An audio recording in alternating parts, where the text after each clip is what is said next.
Hey everybody, this is Claire, and this is Small Joyful Things. As always, I go to thrift stores or estate sales, or sometimes I buy things from Craigslist, and I'm always looking for things that I think you guys might enjoy or might find interesting. And then I bring them home, try and find out as much as I can about them, and then tell you guys about them. So this is what I've got today. Here's this bowl. Now, as you all know, I do loves me some early American pattern glass. And as I'm fond of saying, thrift stores in Vancouver are basically chock-a-block with this stuff. I don't really know why. I've never quite been able to figure it out. Just for some reason, mixed in among all the like, the kind of, run-of-the-mill common crystal, you find a lot of early American pattern glass, like stuff from the 1910s and earlier. This one's got a bit of a story going on for it, but I thought, we'll get into it. I just want to show it to you first of all. So this is a bowl. It's a little bit too big to be a berry bowl. It's probably more like a snack bowl or something like that. It has signs of wear on the base, and it is overall in very good condition. There are no chips, no cracks. It doesn't even have, it has wear, but it's not that bad. Like the motifs around the outside are pretty good. Like, I don't feel any cracks, I don't feel any chips. I'm sure there probably are some if I actually look very closely, but I've been over it quite a bit now, and it's quite nice. You can see that the swirls here are they look really, really cool. They look really good. And they don't have any scratches or anything like that. Now, on the inside, obviously the pattern's on the outside. On the inside, you can see that there's this mark just about here. And that's a manufacturing error as far as I can tell. It's like a divot running across it. It's slightly discolored here, and I'm not entirely sure why. I cleaned this quite thoroughly, and that for some reason has been resistant. But yeah. Now, for a bowl like this, when I picked it up, generally if you're in a thrift store and if you see as much clear crystal as I do, just from the colour alone I can tell whether it's EAPG or not. Early American pattern glass just has it has a slightly warmer shade of clear, and I probably don't explain that too well, but really it's a very fine distinction. It's like you really just have to know what you're looking at, and I usually can tell just by the color alone that there's something that I can use my, I've put it down somewhere. Ooh, no, okay, I had my black light around here somewhere, and it's, oh wait, no, there it is. God damn. I should be prepared, I'm sorry. Completely just put it down, and I was going to use it. I was like, oh, I'm going to need that, and then forgot about it. So in the thrift store, I always carry around my blacklight. This is, like I said before, this is a Convoy S2 Plus.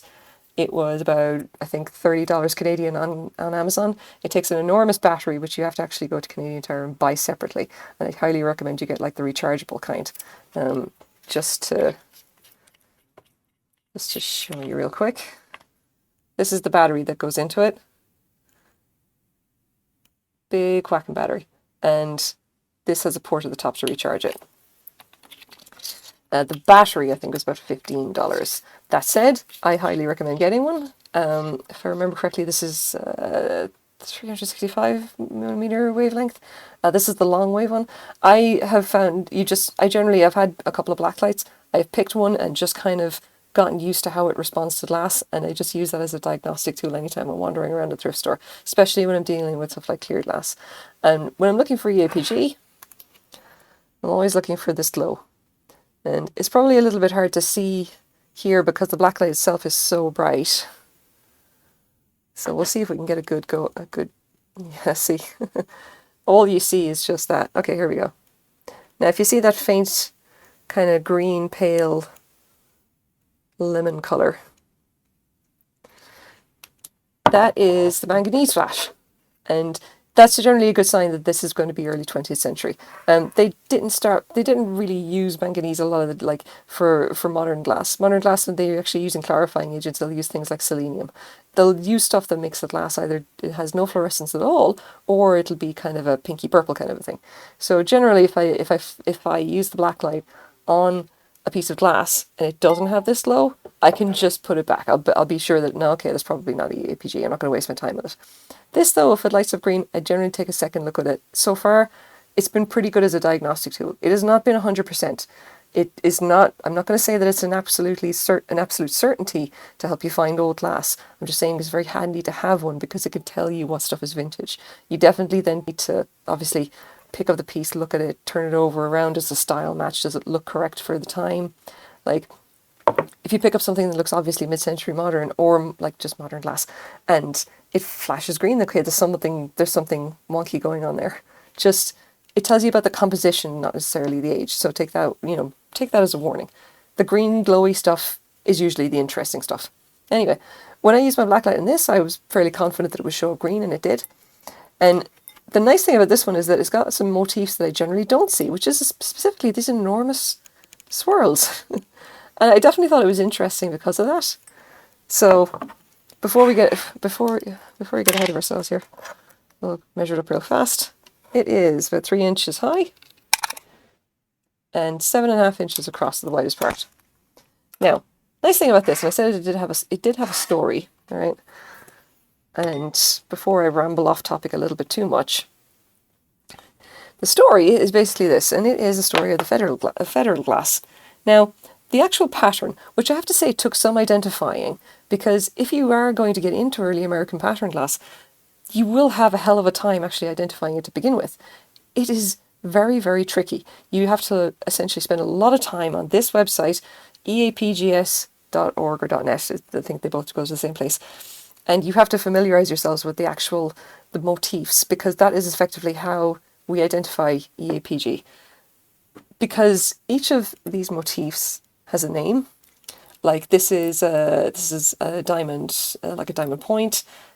These little motifs here would be a fan. This would be like a whirl, a star swirl. Now, Caledonia is the name of the pattern, first of all, and the motifs are listed here on EAPGS. And in this case, it says diamonds, circles, and then pointed ovals. Okay. And what it's doing is listing not these things, but diamonds, that big pointed oval here, and then the circles, which is like the big, obviously the circle itself, not so much as the swirl or whatever in the middle. Like, it is somewhat of a guessing game. You have to kind of learn what the motifs are and then go search the database for something that matches. And their search functionality is fantastic. And also, fair dues to the people who run the database itself. It is an invaluable resource for actually checking up all of this. If you want to be a collector, this is going to be your Bible. Anyway, so here is where we've got for United States Glass Company. This is Caledonia. This is one of their patterns, all right? And it was produced in like the 1900s, like 1906 it was introduced. Now, here's the thing. We have some notes here that says there's by 1907, only a few items of the Caledonia pattern was in the US glass catalogue.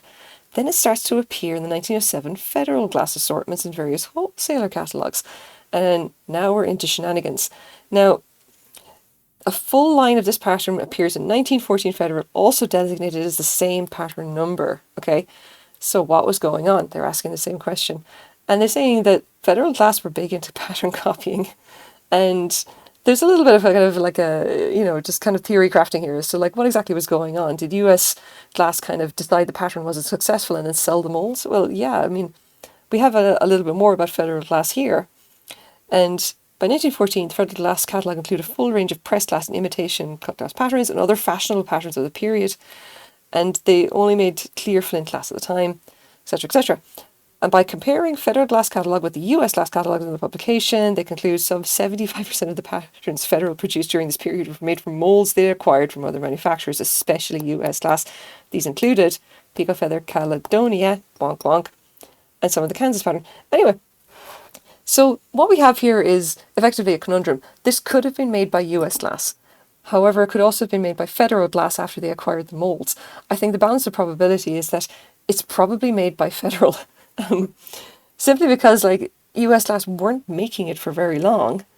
And we know from our notes here that it was showing up in Federal by 1907. Introduced in 1906, started showing up for Federal in 1907, and by 1914, they had the whole, a couple of years later, they had the full line. Pretty sure that this is actually a federal piece. Now, it's still early American pattern glass, because that is the right era, more or less. Not quite the let's say, not quite the manufacturer we're looking for. It is a really it's obviously really interesting to know that this kind of thing did happen, you know. And Federal Glass was around for quite a long time. They were working as far as up to the 60s, and US Glass was as well. But like this, I think is definitely going to be from one of their early pieces. I don't think like this kind of style. I think doesn't carry into like mid-century or kind of past it. Like this is an EAPGs thing. It's an EAPG style, you know. It's less depression and less kind of, once we got into the 50s, then Scandinavian kind of mid-century modern kind of minimalism really started to kick in. Like for, you know, New Martinsville and Viking, they started to become super popular around then. And the 1950s kind of, you know, retro thing started to kick off. So here we go. A little bit more info about Federal here. No, there we go. It's actually 1980 Federal Glass shut down. I knew it was going to be something around that. So yeah, so there's basically our oddity, and I really love finding out of this information, and I love reading about the different manufacturers. I will put links down in the description as always. I do want you guys to read about these and learn something. And these kind of shenanigans do kind of make it like a bit of a crapshoot, I would say, to actually collect EAPG, but I think it's worthwhile. I mean, I picked this up for what, $4? And of course, you're probably wondering, what is it actually worth, considering that it's probably, you know, a little later reproduction. Well, not reproduction. It was right from the original molds kind of thing, but not by the first manufacturer, but by a manufacturer very soon after that. One thing, I don't think I'll call it a reproduction per se. I'll just say it's a Federal version. What's it actually worth? What's the pattern worth? Is it being collected, etc., etc.? And I was sorry to say, no, it's not really worth anything. This is one of the EAPG patterns that nobody wants. I'm really sorry, guys. There's a couple of pieces actually listed on eBay. You can see here we've got a couple of interesting results. We've got like, here's the covered sugar. We've got some nice wine glasses. Here's the bowl itself. It's going, and they list it as being US glass. It's also called the Cannonball Pinwheel. Kind of nice, I guess. This one's selling for $30 Canadian plus shipping. Like with 2 wine glasses here selling for 20. The open compote here, nice, selling for 100. I won't bother looking at the sold listings. There have been none in the last 90 days, which really does not bode well. But those are the chances you take when you're collecting very old vintage glass. And I'm still thinking that the old stuff is going to come back and become more popular. I really do hope people start collecting more of this again. It is a really interesting pattern.